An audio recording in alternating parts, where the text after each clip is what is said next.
सर्व कार्यक्रम जे आहे भाजपच्या वरिष्ठ नेत्यांचे ते उत्तर नगर जिल्ह्यात होतात, दक्षिणेत होत नाही, अशा पद्धतीची उघड नाराजी भाजपच्या नेत्यांकडून बोलून दाखवली जाते आता. आता हे आता चाललेलं आहे भारतीय जनता पक्षाचा आहे, तो अंतर्गत प्रश्न त्यांचा आहे. आणि भारतीय जनता पक्ष तर आमच्यातूनच गेलेत ना तिकडं ते म्हणजे इकडं जे चाललं होतं तर ते तिकडं सुरू झालं, एवढाच फरक. साहेब, मराठवाड्याला पाणी देण्याचं नाशिकमधल्या धरणांमध्ये फारसं पाणी नाही आहे, आपल्यालाच दुष्काळ. नाही, समन्यायी हा कायदा केला गेला, निर्णय केला गेला, परंतु समन्यायीचा जो नंतर त्याची जी निकष ठरवले आहे ते माननीय पृथ्वीराज चव्हाण साहेब हे मुख्यमंत्री होते, परंतु काही काळ ते सरकार बरखास्त झालं निवडणुकीच्या अगोदर, आणि त्या 2-3 महिन्यामध्ये त्याचे निकष ठरवले गेले. ते निकष मात्र अन्यायकारक आहे, ही वस्तुस्थिती आहे. आता नवी कमिटी त्यामध्ये येते आहे, परंतु त्यामधून नाशिक नगर जिल्ह्यावर मोठा अन्याय होतो हे बिलकुल नाकारता येणार नाही. फक्त आता काय होतं, जे नेतृत्व करणारे असतात मोठे असतात त्यांना मराठवाडा सांभाळायचा असतो, इकडचा भाग सांभाळायचा असतो. ही वस्तुस्थिती जरी असली तरी समन्याय याचा अर्थ असा का न्याय मिळाला पाहिजे सगळ्यांना. मग एका विभागावर अन्याय होऊन दुसरीकडे न्याय असं कसं होईल? या न्यायाचे जे निकष आहेत ते माझ्या मते पुन्हा एकदा त्याची पडताळणी होणं आवश्यक आहे. याच्यात काय सोल्युशन आपल्याला वाटतंय, सरकारने काय करायला पाहिजे? नाही, आता सरकारने पुन्हा एक कमिटी त्यामध्ये नेमलेलीच आहे. पुन्हा एकदा समजून घेतलं पाहिजे, ज्या पद्धतीनं जातं त्याचा परिणाम काय होतो हे तपासला पाहिजे. आपण सुद्धा जे आहे नाशिक नगर हा सुद्धा रेन शॅडोचा एरिया आहे, पर्जन्य छायेच्या भागातले आपण. फक्त धरण जवळ आहे म्हणून काही भागाला जरी थोडी संपन्नता मिळाली त्याच्यातून अर्थव्यवस्था इथं फुलली, पण फुललेली अर्थव्यवस्थासुद्धा पूर्णपणे उद्ध्वस्त होईल ही परिस्थितीसुद्धा या पद्धतीनं जर पाणी गेलं तर. पण आता 2-4 दिवसात पाणी सोडण्याची देखील शक्यता आहे, आणि म्हणून आम्ही तर ती मांडणी करीत आलो आहे, आम्ही आंदोलनही केले. कारण त्या समन्यायीचा निर्णय झाला, परंतु ते निकष ठरवताना कोणतंच सरकार नव्हतं, अधिकारी बसले एकत्र, अधिकाऱ्यांनी ठरवलं, आणि ते मात्र न्याय देणारं, सगळ्यांना न्याय देणारं नाही या मताचा मी आहे.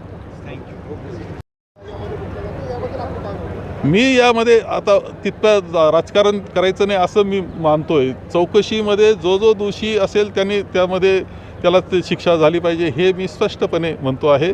मी काय कोणतं राजकारण करत नाही, कारण हा सगळ्या एका कर्त्या पिढी पुढचा मोठा प्रश्न आहे, मोठी समस्या आहे, आणि ती सोडवली पाहिजे सरकार म्हणून आणि आम्ही सगळ्यांनी. नगर जिल्ह्यामध्ये असं ज्यावेळेस मी असं म्हणतोय की कोण असेल ते, कुणी असेल, कोण असेल ते, ज्यांनी कोणी अशा ड्रग्सच्या रॅकेटमध्ये भाग घेतला असेल ते कुणीही कोणालाही कोणत्याही पद्धतीनं कुणीही पाठीशी घालू नये.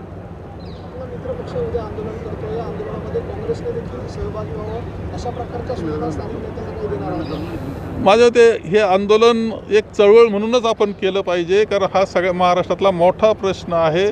आणि हे रॅकेट चाललं कसं, इतके दिवस चालतं कसं, याचा शोध कुणी घेत होतं का नाही? म्हणजे याचा अर्थ आपली जी यंत्रणा असते, जी प्रशासकीय यंत्रणा, ती झोपलेली होती काय, हे सगळं वाटणारं अशा प्रकारचं आहे. कारण या आंदोलनातूनच एक जागृतीसुद्धा निर्माण होणार आहे, एक धाक निर्माण होणार आहे, आणि तो मला महत्त्वाचा वाटतो.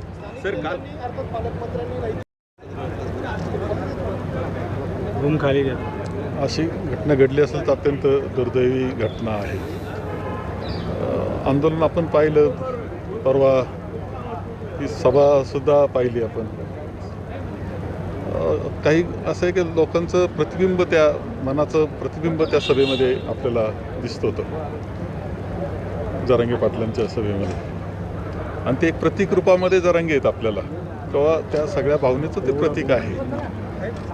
आणि म्हणून आमची पहिल्यापासून मागणी आहे की कोणाच्या दुसऱ्याच्या आरक्षणाला धक्का न देता मराठा समाजाला आरक्षण दिलं पाहिजे, कारण यामध्ये सुद्धा गरीब वर्ग खूप मोठा आहे.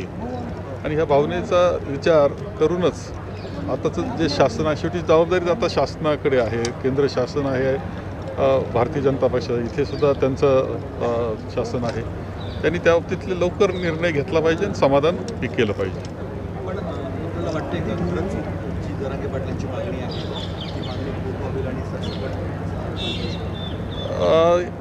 काही अडचणी त्यामध्ये असल्या तरी आता त्या सोडवल्या पाहिजे. आता पुन्हा आपलं पिटिशन होतं आहे सुप्रीम कोर्टामध्ये, मांडणी त्यामध्ये चांगल्या पद्धतीनं करून आपल्याला काही निर्णय घ्यावा लागतील. 50% वरचे निर्णय कदाचित घ्यावा लागेल, आणि त्याच्यातून तो मार्ग मात्र काढला पाहिजे. ही वस्तुस्थिती आज 25 लाख लोक जमतात, विशेषतः आपण जर पाहिलं त्यामध्ये जरांगे पाटलांच्या त्या सभेमध्ये तर 2 दिवस लोक अगोदर येऊन बसले होते, जागा धरून बसले होते, महिलांची संख्या प्रचंड होती.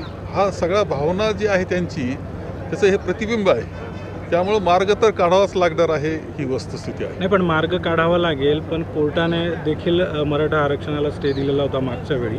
नेमका मार्ग काय निघू शकतो यामध्ये आरक्षण द्यायचं असेल? नाही याच्यामध्ये तर त्यामध्ये आहे प्रश्न. शेवटी तर आता पुन्हा एक पिटिशन आपण टाकलेलं आहे आणि त्यामध्ये चांगल्या पद्धतीनं मांडणी करणं हेच महत्त्वाचं आहे. एकूण ड्रग्सशी नाशिकचा संबंध, राजकीय आरोप प्रत्यारोप देखील मोठ्या प्रमाणात रंगत आहेत. आपला मतदारसंघ देखील लागूनच आहे या सगळ्या परिसरामध्ये, ज्या ठिकाणी ड्रग्सचा कारखाना सापडलेला होता शिंदे पळशाला. एकूणच काय वाटतंय, पोलीस कुठेतरी कुचकामी ठरतात या सगळ्या कारवाई करायला? माझ्या मते यामध्ये राजकारण काय कुणी करू नये. राजकारण करण्यापेक्षा आज सरकार म्हणून जबाबदारी आहे की ते रॅकेट उद्ध्वस्त करणं, आणि आपण सगळी करती पिढी जी आहोत तिनासुद्धा काळजी केली पाहिजे की अशा पद्धतीनं जर ड्रग्ज आपल्या कुटुंबामध्ये येण्यास सुरुवात झाली, मुलांमध्ये येण्यास सुरुवात झाली, पुढची पिढी संपूर्ण तिचं भविष्यकाळच बर्बाद होणार आहे. असं जर असेल तर तो प्रश्न तो आपल्या सगळ्या समाजाचा आहे, आपल्या सर्वांचा आहे. सरकार म्हणून तर आहेच आहे. सरकारनं यामध्ये पूर्णपणे अशी काळजी घेतली पाहिजे की कोण आहे त्यात, काही मुलं याचा कोणाचा नाही, कोणतं राजकारण याच्यामध्ये नाही.